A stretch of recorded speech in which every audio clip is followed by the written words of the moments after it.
ফুলকপি পকোড়া বানানো হচ্ছে, মা বানাচ্ছে। ফুলকপিগুলো ছোটো ছোটো কেটেছে, তার মধ্যে বেসন, চালের গুঁড়ি, লঙ্কার গুঁড়ো, ধনে পাতা, কালো জিরে, জোয়ান আর বেসন দিয়েছে, তাই তো? বেসন আর হলুদ দিয়েছে নাকি? বেসনের কালার হলুদ এটা তো, হলুদ গুঁড়ো, জিরে গুঁড়ো দিয়েছে, গুঁড়ো গুঁড়ো দেখা যাচ্ছে, আমি দেখতে পাচ্ছি।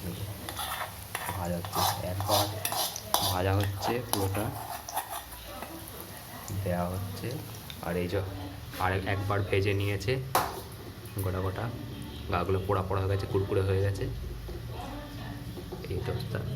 ধনে পাতা, এই লঙ্কা, ধনে পাতা দেখা যাচ্ছে।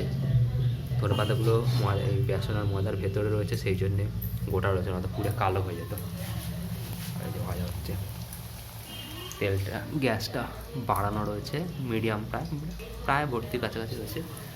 আর এই যে ভাজা হচ্ছে, দিলাম বাকিটা, দিলাম, ব্যাস হয়ে গেছে, শেষ। ভালো কোনটা? হ্যাঁ হ্যাঁ, মশলা পরে দেবো।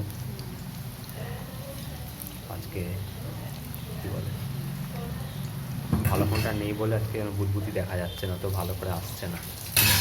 ভালো ফোনটা হলে ভালো দেখা যেত। উল্টো দাও, উল্টো দাও, নেড়ে দাও ভালো করে, ধরো ধরো ধরো।